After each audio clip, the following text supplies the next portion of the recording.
Chaos does not destroy focus. Confusion does.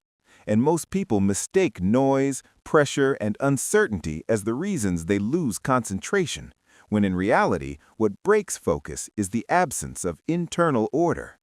Because life has always been chaotic, it has never slowed down, softened itself, or waited for anyone to feel ready. And yet, throughout history, certain individuals moved with precision even when everything around them was collapsing. And the silent samurai was one of them. Not because he lived in peaceful conditions, but because he understood a rule that most modern minds ignore. Focus is not created by controlling the environment, it is created by controlling attention. And the more chaotic life becomes, the more dangerous it is to rely on external stability, because chaos exposes weak internal structure instantly. And this is why most people fall apart when pressure increases. Deadlines pile up, emotions spike, and expectations clash, because they never trained their focus to exist independently of circumstances. Instead, they conditioned themselves to focus only when life felt calm, organized, and predictable, which is like training a warrior who can only fight in perfect weather.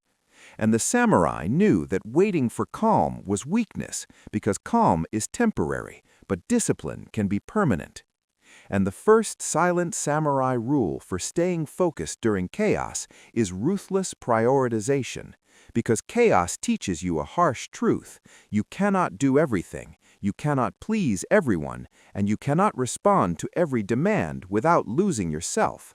And the moment you try to hold everything at once, your attention fractures, your energy leaks, and your mind enters survival mode, jumping from task to task without depth, mistaking busyness for progress. And progress disappears when depth is lost. So the samurai trained himself to identify the one action that mattered most in any situation, even in battle, even in crisis. And once identified, everything else became background noise, not ignored forever, but temporarily irrelevant. And this ability to reduce the world to one meaningful action is the foundation of focus under pressure. Because focus is not about doing more, it is about excluding more. Excluding distractions, excluding emotional noise, excluding unnecessary decisions, excluding people's urgency when it does not align with your direction. And this is why chaotic periods feel overwhelming to undisciplined minds, because chaos multiplies options, requests, problems, and emotions, while discipline collapses them into sequence, one step now, the rest later. And when sequence is restored, anxiety weakens, because anxiety thrives in simultaneity, not in structure. And the silent samurai never tried to calm the chaos first. He calmed himself, because inner calm restores perception, and perception restores control. And once perception sharpens, chaos stops looking like a storm and starts looking like terrain. Difficult terrain, yes, but navigable. And this shift in perception is critical, because when you see chaos as something happening to you, you become reactive. But when you see chaos as something happening around you, you become strategic. And strategy requires focus, not speed, not emotion, not force, but clarity. And clarity is always a product of disciplined attention, which is why the samurai trained his attention relentlessly, through silence, repetition, and intentional discomfort, so that when chaos arrived, his mind did not panic, it narrowed, eliminating everything unnecessary until only the present task remained. And this is the second rule: narrow the battlefield, because chaos makes the battlefield feel infinite. Endless responsibilities, endless worries, endless problems, but no battle is ever infinite. It is always won by controlling key positions, and your attention is the most important position you can hold, because once attention is lost, every other resource becomes ineffective. And this is why people under pressure often feel tired without doing much, because their energy is being consumed by mental noise rather than directed action. And the samurai understood that energy follows attention, so by narrowing attention, he conserved energy even during long periods of stress. And this is why disciplined people often appear calm when others collapse, because calmness is not the absence of pressure, it is the presence of focus. And focus removes internal friction, which is what truly exhausts you. And once internal friction disappears, effort becomes sustainable even in harsh conditions. And this leads to the third rule: action before emotion, because chaos amplifies emotion, fear, anger, frustration, urgency. And if you allow these emotions to dictate your behavior, your focus will shatter, because emotions pull attention outward into imagined futures or past regrets, while action anchors attention in the present moment. And the samurai never waited to feel composed before acting, because action itself creates composure. Movement organizes the mind, while hesitation fragments it. And this is why people who freeze under pressure often believe they need clarity before acting, when in truth they need action to generate clarity. And the silent samurai rule is simple: choose a direction, even if imperfect, and move, because motion cuts through chaos like a blade through fog. And the moment you move with intention, your mind shifts from speculation to execution, and execution silences unnecessary thought, because thought is no longer needed to decide, only to adjust.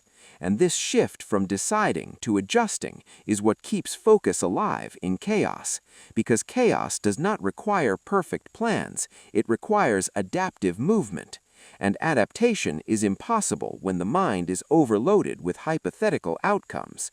And this is where most people fail. They try to think their way out of chaos, building mental models, worrying about consequences, rehearsing failures, until they exhaust themselves before ever acting, while the samurai trusted his training enough to move first and correct later. And trust in training is what allows focus to survive pressure, because without trust, every decision feels dangerous, and when every decision feels dangerous, attention scatters. And the first part of the silent samurai rule concludes with a hard truth: if chaos destroys your focus, it is not because life is unfair, it is because your internal structure is weak. And this is not an insult, it is an invitation, because structure can be built, attention can be trained, and focus can be forged even in disorder, but only if you stop waiting for calm and start becoming calm through disciplined action. Once you accept that chaos is not the enemy of focus, but the environment that exposes its absence, the next stage of the silent samurai rule becomes clear. You must build internal systems that do not rely on emotional stability, motivation, or external order, because chaos attacks all three simultaneously. And this is why people who depend on motivation collapse first, because motivation fluctuates while discipline remains. And the samurai never relied on how he felt to determine how he acted, because feelings are unreliable in crisis, and crisis is when focus matters most. So the second layer of focus under chaos is ritualized structure, not rigid schedules, but non-negotiable anchors that ground you regardless of circumstances, because when everything feels uncertain, certainty must come from within, and rituals provide that certainty. Small, repeated actions that signal to the mind that order still exists, even when the world feels unstable. And this is why warriors across cultures used rituals before battle, because rituals calm the nervous system, narrow attention, and restore a sense of control. And the silent samurai applied this principle daily, training at the same time, sharpening his blade the same way, breathing the same rhythm, not because it was efficient, but because it was stabilizing. And stability allows focus to persist when chaos tries to pull it apart. And modern life lacks these stabilizing rituals, replacing them with constant novelty, constant stimulation, constant reaction, training the mind to remain externally oriented, dependent on circumstances, and when circumstances become chaotic, that externally oriented mind collapses because it has nothing solid to anchor to, while the samurai anchored to himself, his breath, his posture, his discipline. And this leads to the third rule, physical grounding, because focus is not purely mental, it is embodied. And chaos overwhelms the mind first, but the body can remain steady if trained. And when the body remains steady, the mind follows, which is why overthinking intensifies when you are physically inactive and dissipates when you engage the body. And the samurai trained movement not just for combat, but for mental stability, because repetitive physical action narrows attention naturally, pulling awareness out of abstract worry and into concrete sensation. And this is why walking, training, breathing, or even controlled manual work can restore focus faster than any mental technique. And the silent samurai rule during chaos is simple. When the mind spins, move the body with intention, because as chaos intensifies, it rarely stays external. It seeps inward through emotions, relationships, expectations, and internal conflict. And this is where most people finally lose focus completely. Not because tasks become harder, but because emotional pressure overwhelms attention, fragmenting it into fear, guilt, anger, and self-doubt. And the silent samurai understood that emotional chaos is more dangerous than external chaos, because external chaos can be navigated, but emotional chaos hijacks perception itself, distorting priorities and weakening resolve. Which is why the third phase of the silent samurai rule is emotional containment. Not suppression, not denial, but containment. The ability to experience emotion without allowing it to dictate action, because emotions are natural responses to chaos, but obedience to them is optional. And when emotions are allowed to command behavior, focus collapses instantly, because emotions demand immediate attention, pulling awareness away from deliberate action into reactive loops. And the samurai trained himself to observe emotion as information rather than instruction, noting fear without retreating, noting anger without striking, noting frustration without abandoning the task, because emotional awareness without emotional obedience preserves clarity, and clarity preserves focus. And this distinction is what separates those who endure pressure from those who break under it, because breaking does not come from feeling emotion, it comes from surrendering to it. And modern life rarely teaches this skill, instead encouraging constant expression, validation, and reaction, training people to externalize their inner states rather than command them. And this externalization weakens focus because it disperses attention outward, making it dependent on response, approval, or relief, while the samurai internalized emotion, processing it privately while maintaining external composure. And this composure was not performative, it was functional, because calm presence stabilizes both the mind and the environment. And this is why people under emotional pressure often make poor decisions, because their attention is split between the task and the emotion itself, while disciplined individuals allow emotion to exist in the background, present but not prioritized. And once emotion is deprioritized, attention regains its stability. And the silent samurai applied this through a simple but brutal rule. Never make decisions at the peak of emotion, because peaks distort judgment, whether positive or negative, and chaos creates emotional peaks constantly: panic, urgency, excitement, desperation. And if you allow these peaks to drive action, your focus becomes erratic, swinging wildly between impulses. And the samurai waited for emotional intensity to pass before adjusting strategy, not because he delayed action, but because he separated execution from evaluation, acting decisively when necessary, but evaluating calmly whenever possible. And this separation protects focus because it prevents emotion from rewriting priorities mid-movement. And this leads to the next principle, social noise filtration. Because chaos rarely exists alone, it brings opinions, demands, advice, criticism, and emotional contagion from others. And if you absorb all of it, your focus becomes a battleground for other people's fears. And the samurai did not allow this, because he understood that not every voice deserves attention, and during chaos, most voices amplify confusion rather than resolve it. So he filtered ruthlessly, listening only to information that directly affected his next action, and discarding emotional commentary, speculation, and noise.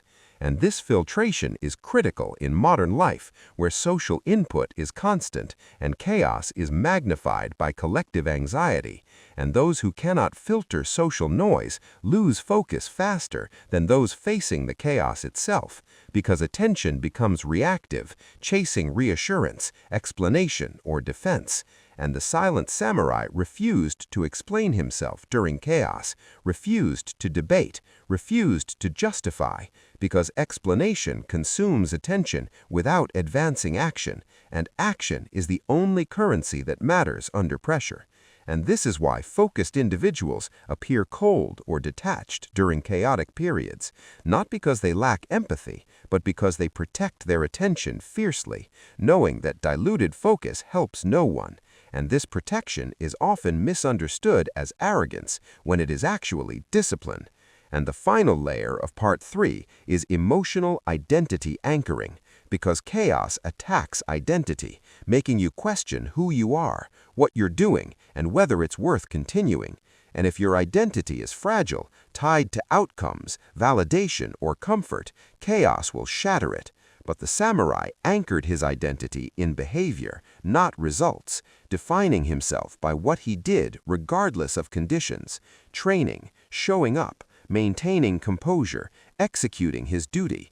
And this behavioral identity is what allows focus to persist, even when everything feels uncertain, because you are no longer asking, "Is this working?" or "Do I feel good?" but "What does my code demand right now?" And when identity becomes action-based rather than outcome-based, focus stabilizes because it no longer depends on reassurance. And this is why those who remain focused under chaos often appear stubborn, relentless, and unshaken, because they are not negotiating with their emotions or environment. They are obeying a standard they committed to long before chaos arrived. And this is the heart of emotional focus under pressure. Not emotional numbness, but emotional command, where feelings are acknowledged but not allowed to redirect attention away from what must be done. And this is the stage where most people quit, because it requires strength without comfort, movement without certainty, and focus without external stability. But for the silent samurai, this is where focus becomes unbreakable, forged not in calm, but in sustained disorder.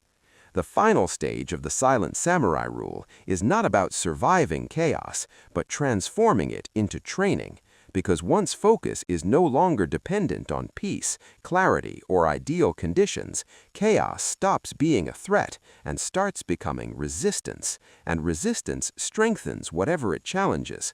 And this is where focus evolves from a fragile skill into a default state, a way of operating regardless of circumstance. And the samurai reached this stage not by eliminating chaos from his life, but by repeatedly returning to focus in the presence of chaos until his neurological system learned that disorder was not danger. And this neurological conditioning is what most people lack, because they associate stress with threat, urgency with panic, and pressure with collapse, training their bodies to respond with fear instead of precision, while the samurai trained the opposite response, slowing down under pressure, narrowing attention further, simplifying decisions, and trusting his systems. And this training rewired his baseline, making focus automatic rather than effortful. And this is the ultimate goal, not to concentrate harder, but to eliminate the need to concentrate through structure, habit, and identity. Because effortful focus drains energy, while trained focus conserves it. And the samurai achieved this by reducing cognitive load everywhere possible, removing unnecessary decisions, standardizing routines, simplifying goals, and eliminating distractions before chaos arrived, so that when chaos did arrive, there was nothing left to negotiate. And negotiation is what kills focus, because every internal debate fractures attention. And once internal debate is removed, focus flows naturally, even during extended periods of stress. And this is why disciplined individuals often seem to thrive during chaos, while others burn out, because they have fewer internal conflicts, fewer unresolved priorities, and fewer emotional dependencies. And this simplicity creates resilience, and resilience sustains focus. And the final silent samurai rule is consistency under pressure, because focus is not proven by intensity, but by duration, the ability to remain directed day after day without dramatic swings. And this consistency is built through honoring small commitments even when motivation disappears, because honoring commitments reinforces identity, and identity stabilizes attention, creating a feedback loop where focused action strengthens self-trust, and self-trust reduces hesitation, and reduced hesitation protects focus. And over time, this loop becomes self-sustaining, turning focus into a natural expression of who you are rather than something you struggle to maintain. And at this stage, chaos no longer demands emotional energy because you have accepted it as part of the environment, and acceptance removes resistance, and without resistance, attention flows freely. And this is why truly focused individuals rarely complain about chaos, because complaint wastes attention without changing reality, and instead they adapt silently, adjusting their movement, recalibrating priorities, and continuing forward without drama. And this quiet adaptability is the highest form of focus because it allows progress without friction, and friction is what exhausts most people, not effort itself. And once focus becomes frictionless, your life changes fundamentally. At a certain level of pressure, chaos stops being obvious and becomes subtle, creeping into your life through small interruptions, micro decisions, emotional residue, unfinished conversations, and lingering uncertainty. And this is where focus erodes slowly rather than collapsing suddenly. Because most people lose focus not in dramatic crises, but in prolonged instability, where nothing is catastrophic, yet nothing is resolved. And the silent samurai understood that this phase is more dangerous than open chaos, because slow chaos numbs awareness, dulls urgency, and convinces you that scattered attention is normal, when in reality it is corrosive. And this is why the next rule of focus is ruthless closure, the discipline of closing mental loops before they multiply. Because every unresolved issue consumes attention, even when you are not consciously thinking about it, creating background noise that weakens concentration, drains energy, and shortens patience.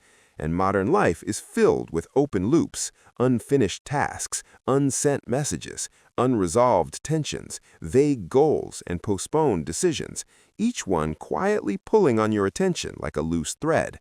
And when enough threads accumulate, focus unravels without you realizing why. And the silent samurai trained himself to finish what he started, not perfectly, but decisively, because completion restores order, while postponement breeds anxiety. And this principle applies not just to tasks, but to thoughts, because rumination is simply an unresolved mental loop, a question without an answer, a fear without action. And the samurai refused to carry unresolved thoughts into the next moment, either acting on them, discarding them, or scheduling them intentionally. Because intentional delay preserves focus, while unconscious delay destroys it. And this distinction is critical because chaos often forces postponement, but postponement must be deliberate to protect attention, otherwise it becomes mental clutter. And the silent samurai maintained focus during prolonged disorder by aggressively clearing his mind at the end of each day, reviewing what was done, what was deferred, and what no longer mattered.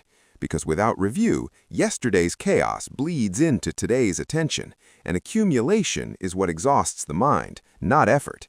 And this is why disciplined individuals often appear fresh, even under long stress, because they do not carry unresolved weight forward, while undisciplined minds accumulate invisible burdens until focus collapses. And the next layer of this rule is emotional residue management, because chaos leaves traces, frustration, resentment, disappointment. And if these emotions are not processed or released, they linger, subtly influencing attention, biasing decisions, and reducing mental clarity. And the samurai did not ignore emotional residue, but he did not indulge it either. He acknowledged it privately, released it through movement, reflection, or silence, and returned to neutrality, because neutrality restores attention faster than suppression or expression. And this emotional hygiene is what allows focus to remain clean, even during prolonged stress, because focus is not just about what you pay attention to, but what you refuse to carry forward unnecessarily.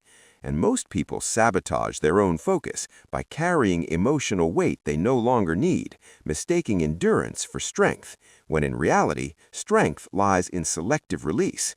And the silent samurai understood that carrying unnecessary weight slows movement, and slow movement under chaos increases danger.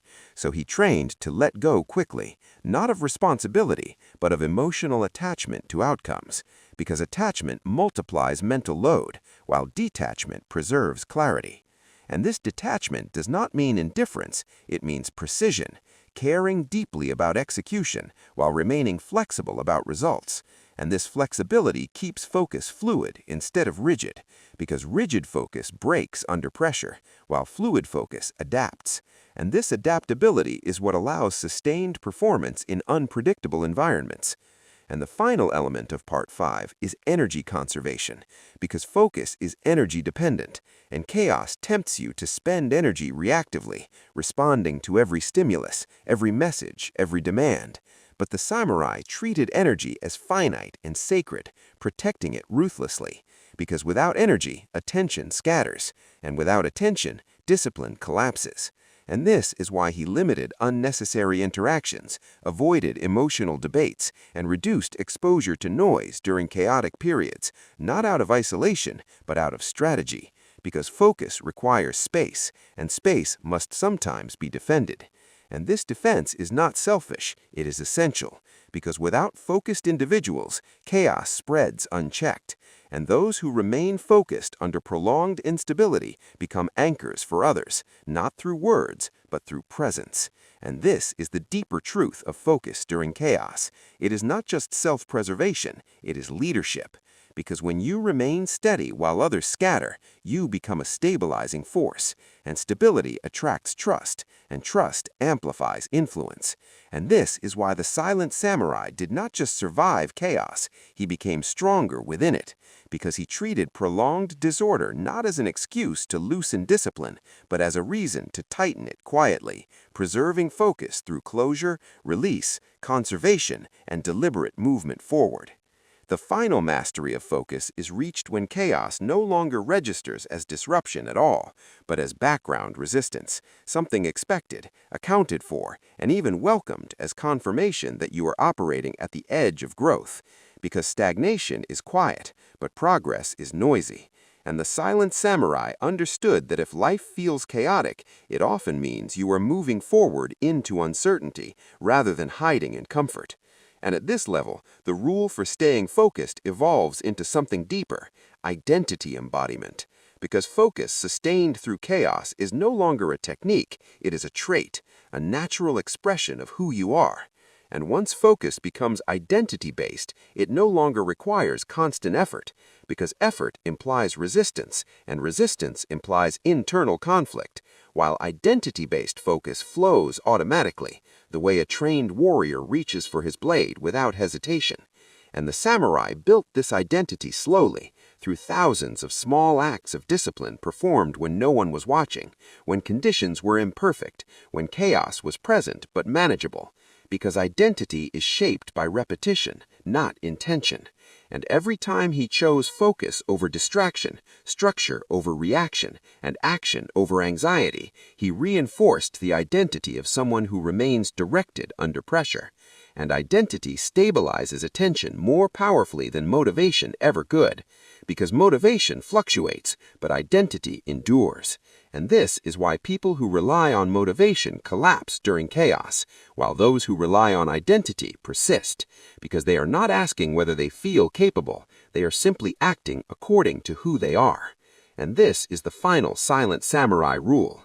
Become the kind of person for whom focus during chaos is normal, not exceptional, because normal behavior requires no negotiation, and negotiation is what scatters attention.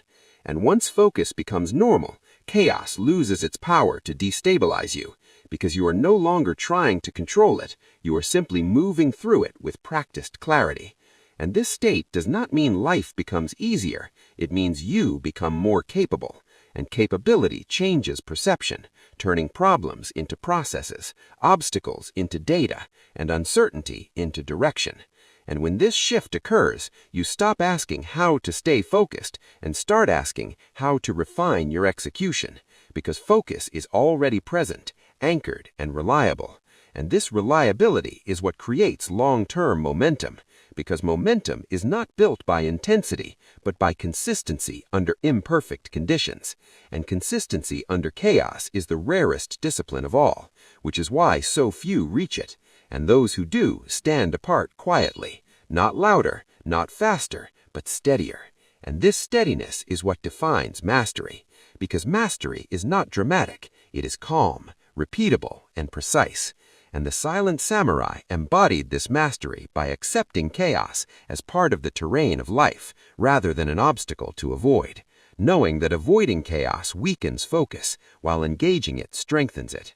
And this acceptance freed him from resentment, complaint, and distraction, allowing his attention to remain clean even during prolonged turbulence.